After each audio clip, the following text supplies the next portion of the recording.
Привет, как дела? Вообще, я люблю подводить итоги месяца, итоги недели, итоги года, планировать что-то. И раньше я писала у себя в телеграм-канале такие посты каждый месяц, но я подумала, почему мы не можем с вами это обсудить через видео, с глазу на глаз, правильно? Если вам тоже, как и мне, нужен такой accountability buddy. Вот как это сказать по-русски? Товарищ по ответственности, друг по обязательствам. Вот какие еще варианты могут быть? Даже не знаю. Поэтому, если вам тоже нужен такой поддерживающий друг, и вы хотите рассказать о своих планах, то напишите в комментариях, и в конце месяца я вам напомню и спрошу, что вы сделали с этими планами, и вообще, как ваш прогресс, как ваши успехи. А я расскажу 3 вещи, которые были у меня в жизни, 3 вещи, которые сейчас, и 3 вещи, которые будут. И что можно ожидать в будущем. Итак, про прошлое. Может быть, вы слышали, может быть, вы знаете, может быть, вы даже были в моей школе русского языка.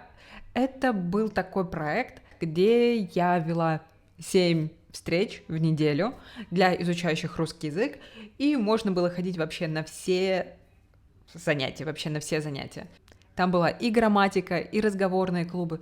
Мы слушали, музыку обсуждали, мы читали стихи, приходили люди вообще из разных профессий и носители, и мы с ними разговаривали. Ну, в общем, было много чего прикольного, но, к сожалению, в середине августа, я его поставила на паузу, а потом, я его, в общем, не открыла. И, если честно, это было не очень просто, очень непросто, потому что, во-первых, мне кажется, что идея была просто гениальная, идея была просто очень крутая, потому что с кем я не общалась из иностранцев, которые учат иностранный язык, русский язык, очень многие говорили про то, что у них мало практики. И мне хотелось сделать что-то такое, чтобы было просто очень много практики. И при этом практики очень-очень разноформатной практики. И мне кажется, у меня получилось сделать такой разнообразный формат. Там были, очень разные занятия. Но в какой-то момент я столкнулась с несколькими сложностями. Что это было? Во-первых, ограничения по группе. Когда я начинала школу, то я все посчитала. У меня за плечами курс Data Science, и там была математика. В общем, я посчитала. И теоретически все складывалось хорошо. Но получилось так, что количество людей росло, и это было не так, как я ожидала, и поэтому я очень переживала, что я буду делать, если придет, например, больше 10 человек на одну встречу. Потом, я думаю, что сама эта разноформатность была не очень удачным решением, потому что представьте себе ситуацию. Вы встречаетесь, у вас встреча, у вас занятие, например, вы обсуждаете какую-то грамматику, а через час вы уже обсуждаете какую-то статью. Конечно, для людей, которые хотят больше практиковаться и которые хотят больше говорить по-русски, это нормально. Но мне кажется, что если нет системы, что если нет регулярного повторения какой-то лексики, например, или каких-то структур, или каких-то тем, то они забываются. Не поймите меня неправильно, мне нравились занятия, отзывы, обратная связь, фидбэк была положительная, но у меня всегда было чувство, что это можно сделать по-другому. У меня было чувство, что это можно сделать лучше.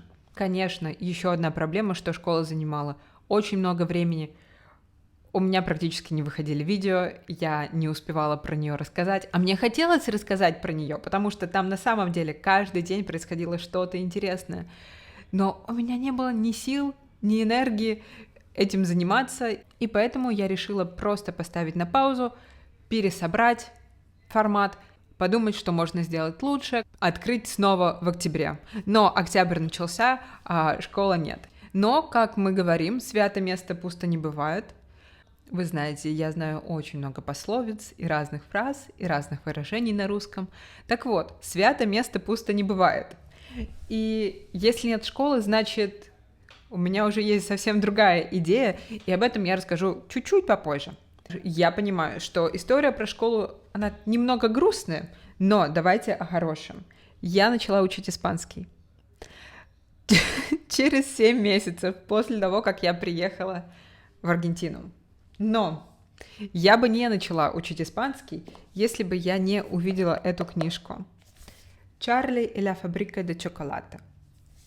Если вы не знали, а вы не знали, это была моя самая-самая любимая книга, когда я была ребенком. Я эту книгу любила так сильно, что я ее взяла в библиотеке, и я потом ее не вернула. Я просто украла эту книжку из библиотеки. Потом я вернула ее, но через несколько лет, когда я уже знала, наверное, ее наизусть. Поэтому я сейчас читаю эту книжку с таким огромным удовольствием, и язык в этой книжке как раз для меня. Ну, посмотрите.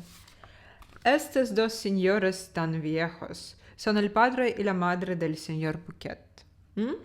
Se llaman abuela Жо и abuela Жозефин. Потом, из хорошего. Я снова начала вести ежедневники, и моя жизнь разделилась просто на до и после. В одном из видео я уже рассказывала про свою любовь к ежедневникам. Честно, я не представляю свою жизнь без ежедневника. До этого ежедневника у меня был этот ежедневник. И он закончился, я думаю, в конце мая. И 3 месяца я была без ежедневника, просто потому что я не могла найти идеально подходящий ежедневник для себя. Я привыкла вот к этому, чтобы там были точки, чтобы он гнулся. Ну, вы видите, у меня все ежедневники одинаковые. И это еще не все. У меня в чемодане лежит, наверное, еще 2 или 3. Моя жизнь неполноценная, если я что-то не записываю. И вот целых 3 месяца я ждала. Я искала сначала ежедневник такой, я купила другой, но я не могла писать в другом ежедневнике. И я ждала, пока я нашла свой любимый. Потом, из очень радостного, у нас началась весна. Слава богу. Я думала, я не переживу. Скажу сразу, что в Аргентине была очень теплая зима. Очень редко температура была ниже 5-10 градусов. Я думаю, что 7 градусов было самое холодное, ну, днем. Ночью, наверное, было около 0, иногда, но редко. И сейчас стабильно плюс 20. Какое же это счастье. Я чувствую себя по-другому. Мне нравится быть на улице, мне нравится жить. Так что, ребята, если у вас сейчас осень, то держитесь. Скоро, через полгода снова будет тепло. Вы, наверное, заметили, что я сейчас гораздо более активная на Ютубе, да?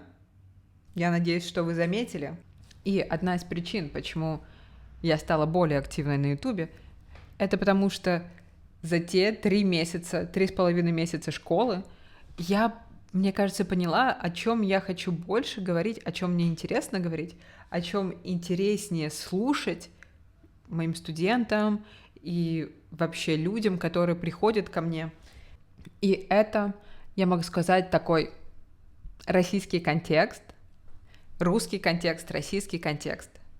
Мне нравятся новости, мне нравится изучать политику, историю, культуру, литературу, музыку и лингвистику тоже. Мне нравится вообще изучать все, что дает более полное, округлое, выпуклое, живое ощущение.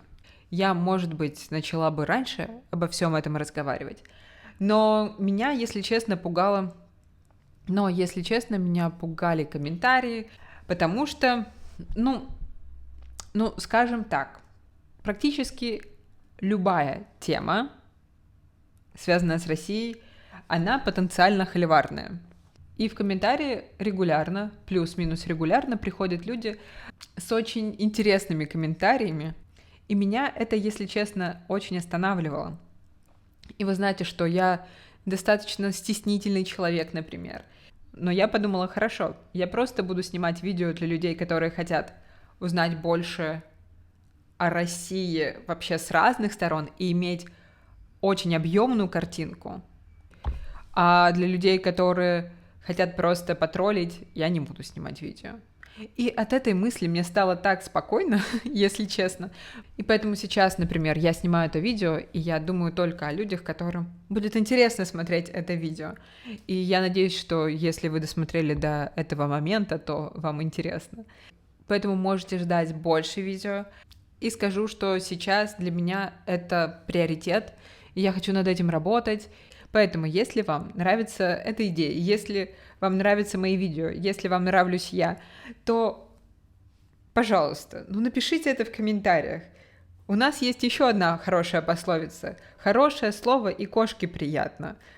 Вот, а мне тем более, мне тоже будет приятно прочитать ваши комментарии. Что еще будет? Мы переезжаем из Буэнос-Айреса, наконец. Точнее, не переезжаем, а уезжаем на 1,5 месяца в Мар-дель-Плату. Это тоже в Аргентине. Я буду жить прямо на океане. У нас 100 метров от квартиры до океана. Я уже так готова к пенсионерскому отдыху.